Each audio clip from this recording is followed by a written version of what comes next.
difícil, né? A Bruna sempre foi uma criança muito ativa,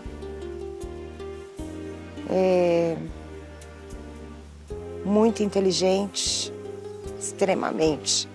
Porque ela foi uma criança prematura, então tudo ela fez precocemente. Falou, andou, tudo muito rápido. E, assim, aparentemente, não se notava nenhum, assim, na infância, nenhuma situação preocupante. O que veio preocupar a gente foi quando ela estava com 14 anos e ela teve internada por 3 meses com diagnóstico de bipolaridade. Aí, a partir daí, os médicos falaram que se ela não tivesse um acompanhamento, isso só tendia a piorar. Na verdade, a gente, quando criança, a Bruna já tinha o quê? Uns 12 anos. Ela já começava a falar que ela não passaria dos 18. Ela falava muito nova isso, que ela tinha essa convicção, essa certeza que ela não iria passar dos 18. E eu falava, por que, Bruna? Mas ela nunca chegou a responder. Acho que com 15 anos ela fez a primeira tentativa de suicídio. E aí ela vinha tentando, algum problema que aparecia, ou ela tinha essa bipolaridade, né? Esse humor que muda. Então um dia a Bruna estava bem, ótima, se arrumava, linda, maravilhosa, passava maquiagem, se achava a pessoa mais amada do mundo e linda. No outro ela já estava lá com moletom, ninguém gosta de mim, ninguém me ama. Ela tinha muito isso, a troca de humor era muito frequente, desde nova, muito nova mesmo. Da minha mãe comprar uma camiseta para as duas, porque a gente tem diferença de 1 ano e 5 meses. Então a gente se acompanhou ali, quase gêmeas, tanto que muita gente falava, vocês são gêmeas, gêmeas. E minha mãe vestia a gente igual. Normalmente ela comprava uma camiseta preta para uma azul para outra, uma rosa e uma laranja. Aí minha mãe dava. Quando ela colocava, ela falava, você comprou a cor mais bonita para Amanda. Porque nada estava bom para ela, ela sempre se diminuía muito. Ela se sentia muito para baixo. Mesmo a gente colocando ela para o alto, porque a Bruna sempre foi muito linda. Ela é muito linda, fotogênica, ela tinha um sorriso assim. E ela conseguia conquistar as pessoas que estavam à volta dela, assim, muito fácil. Ela era muito carismática. Uma pessoa de um coração assim que difícil de até falar. E é até difícil falar dela, muito difícil, está muito recente, né? Tem 8 meses o suicídio dela. Eu conheci a Bruna há 7 anos atrás, parece que eu conheci a Bruna há 60 anos, né? Eu falo que ela é minha 5ª filha. E a Bruna, ela me trouxe muitas alegrias. E eu percebi, assim que conheci a Bruna, que ela era um ser humano muito depressivo. Todo o tempo a Bruna clamava por amor. Quanto mais amor você dava para a Bruna, mais a Bruna sentia carência de amor. Assim, ela casou muito jovem. Ela tinha 15 anos, né, quando ela se casou. E no decorrer do tempo, o sonho dela era engravidar. Houve, acho que 2 gestações e que não vingaram. E isso também começou a pesar muito para ela, porque o ex-marido dela, ele cobrava muito dela esse filho. E era um problema e que ela não ia ter esse filho. Tanto é que ele chegou a ter gêmeas fora do casamento, que foi um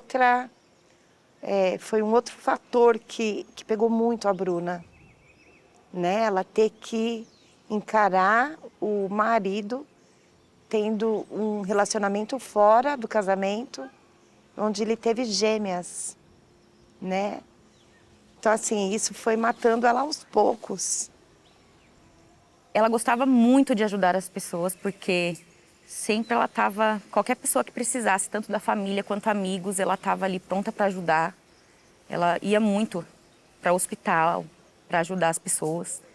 E logo após isso, ela encontrou o MTST, que ela foi militante do movimento. Ela entrou na luta por moradia, a princípio, e depois ela virou coordenadora da ocupação, onde a tia Cida foi a nossa militante, né?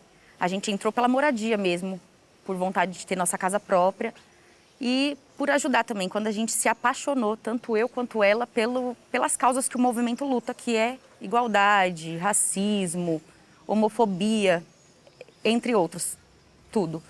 E aí, ela era uma ótima militante, falava muito bem. Quando ela encontrou o movimento, assim, a gente notava que a Bruna parece que tinha encontrado algo que estava fazendo bem a ela. Que, por sua vez, por ser uma pessoa que estava sempre ajudando o próximo, e o próximo, quando fala-se próximo, não é próximo conhecido, podia ser um passante. Estava ali a Bruna ajudando, né? Então, o movimento, ele trouxe essa condição dela estar sempre podendo ajudar. Só que depois ela falava para mim, mãe, eu ajudo a todos, mas eu não tenho quem me ajude. Então, era uma cobrança dela. E eu falava, filha, senta, conversa. E assim, ela não conseguia. Ela queria essa ajuda, mas ela não se colocava, né? Então, assim, era bem difícil. A princípio, ela sempre teve essa predisposição a não querer viver. E ela sempre falava, eu não tenho coragem de tirar a minha própria vida. Eu, Bruna. Então, ela se colocava em situações de perigo para que isso viesse a acontecer, dela perder a vida. E aí, nas tentativas com remédio, houve algumas tentativas, e inclusive teve uma que foi com chumbinho. Depois houve com remédio, só que assim, a gente conseguia socorrer a tempo. Desta vez, que foi o fato consumado, ela chegou já estávamos perto do fim do ano. E nós pintamos a casa todinha, eu e a Bruna. A última coisa que ela pintou foi a porta do quarto dela. E terminando de pintar, ela falou, mãe, a Amanda está precisando de você. Vai para casa dela. Falei, por quê, filha? Ela falou, queria tanto ficar sozinha hoje. Falei, não. Se ela estiver precisando da gente, ela vem para cá, vamos chamar ela. Então vamos fazer o seguinte, eu vou pedir para Amanda vir para cá e eu vou para casa dela. Aí eu falei, não, Bruna. Aí ela ligou para Amanda, fazendo a proposta de ir para casa dela e ela vir para nossa. E aí a Amanda falou, Bruna, passa para a mãe. Aí a Amanda falou, mãe, a Bruna tá pensando em besteira? Aí eu só fiz, aham. Ela falou, então eu não vou. E nesse dia chovia muito, muito. E aí nós sentamos no sofá e ficamos conversando. E aí a Bruna falou, mãe, eu já estou muito determinada. Deus já conhece meu coração, Ele sonda meu coração e Ele sabe da minha intenção. Eu não quero mais. E dessa vez, eu vou conseguir. Agora vocês não vão ter tempo mais. E eu, mas por que, Bruna? Porque não vai dar tempo, mãe. Então, me aproveita.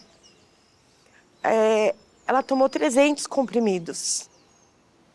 Então, foi coisa assim, por muito menos, 20 comprimidos já te leva, né? É fatal. E ela foi tomando aos poucos. no decorrer do dia, só que não foi observado.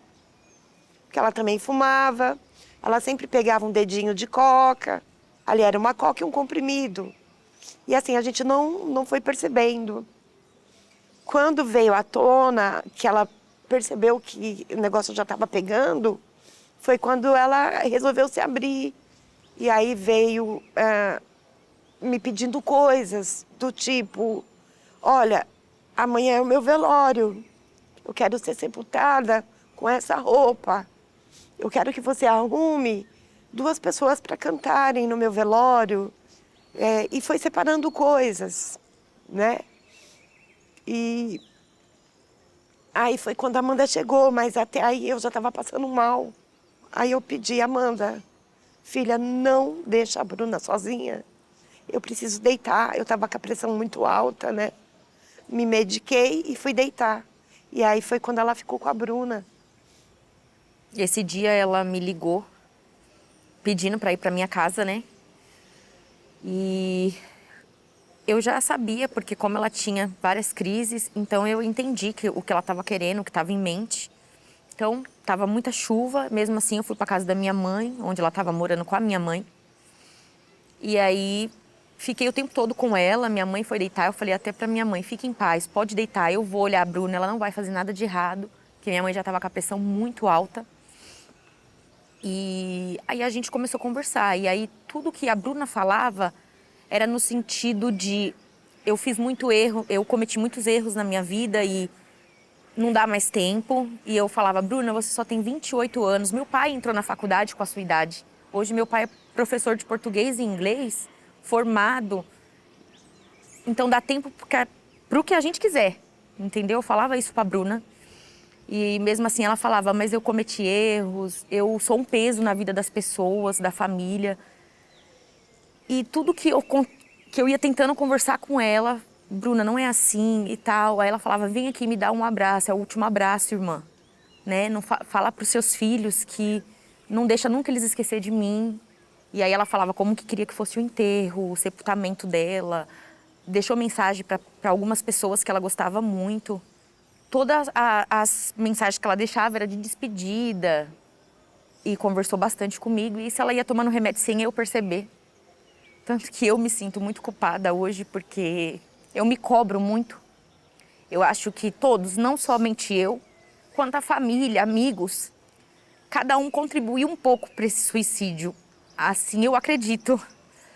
Por conta de a gente poder ouvir mais, porque o suicida, ele precisa falar.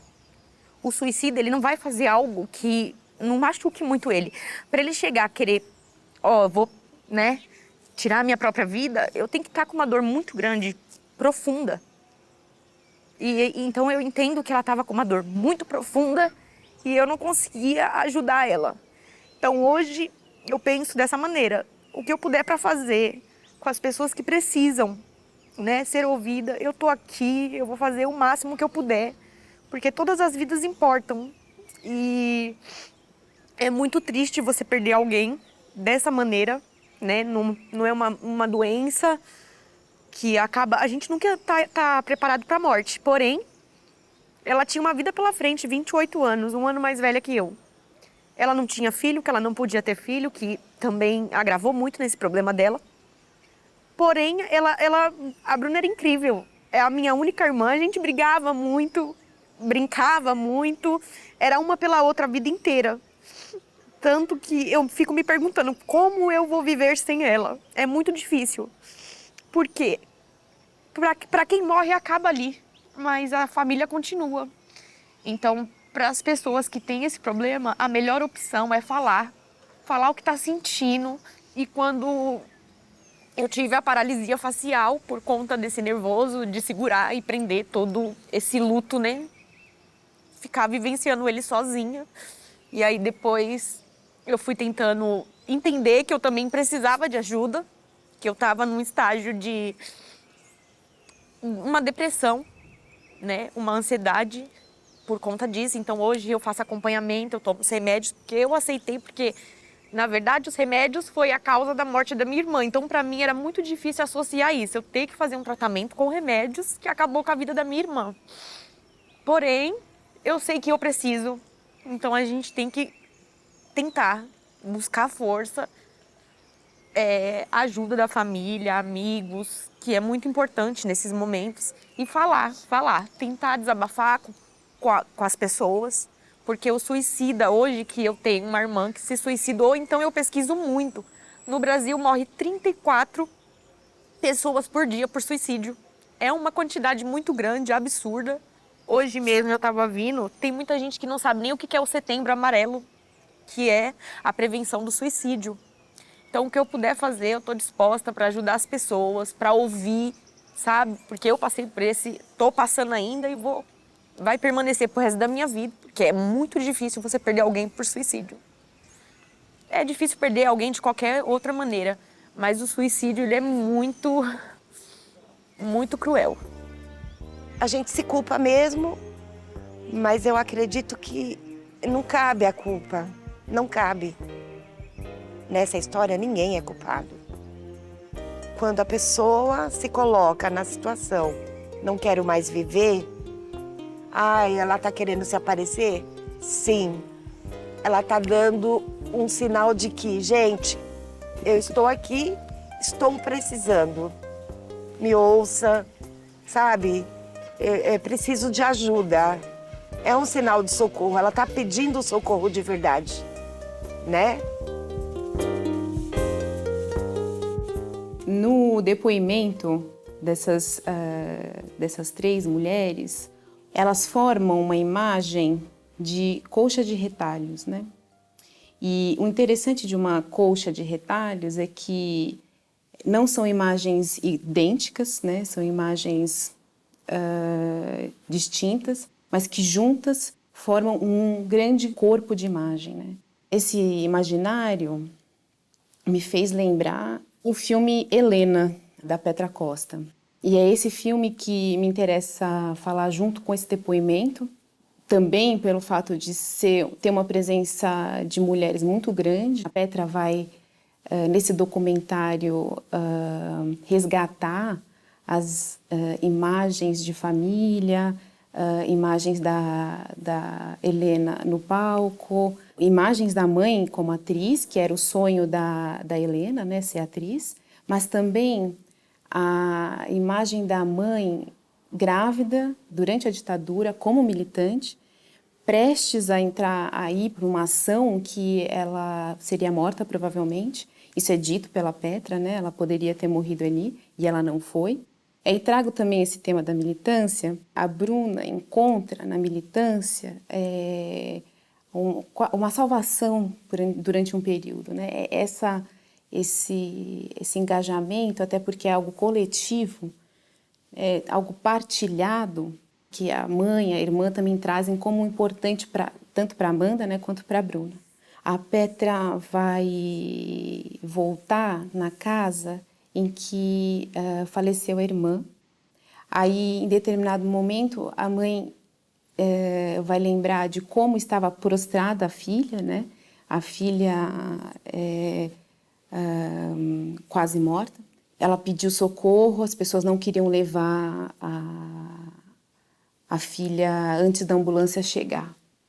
E aí, quando ela chega também no hospital, o socorro não vem.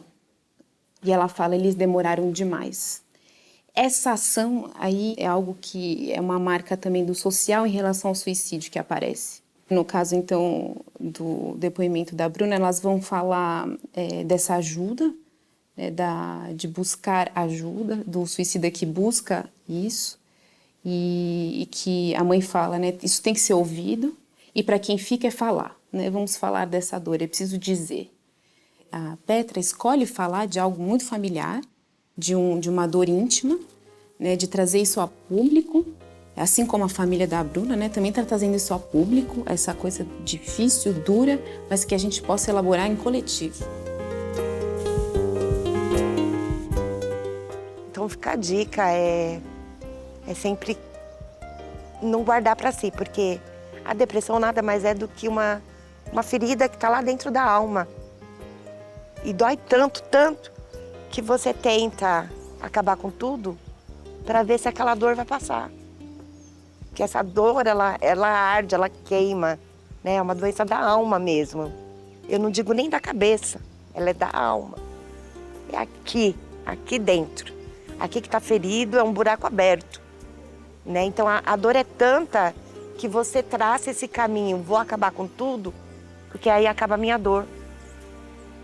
Só que esquece que acabou a minha dor, mas ficou para as outras pessoas.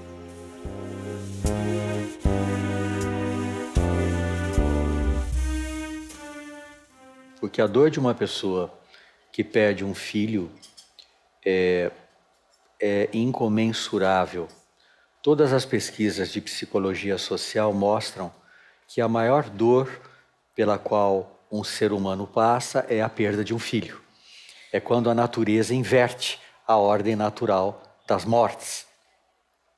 E perder um filho por suicídio é martirizante, porque como há muito tabu em torno do suicídio, a gente tem mais dificuldade para falar sobre a morte. A gente tem sentimentos confusos. Uma hora a gente tem pena, outra hora a gente sente culpa. Pode haver hora em que a gente sente raiva, porque uma pessoa que se mata, ela impõe a morte dela, né? Ela me violenta, ela tira a minha tranquilidade, ela impõe um peso eterno na minha alma.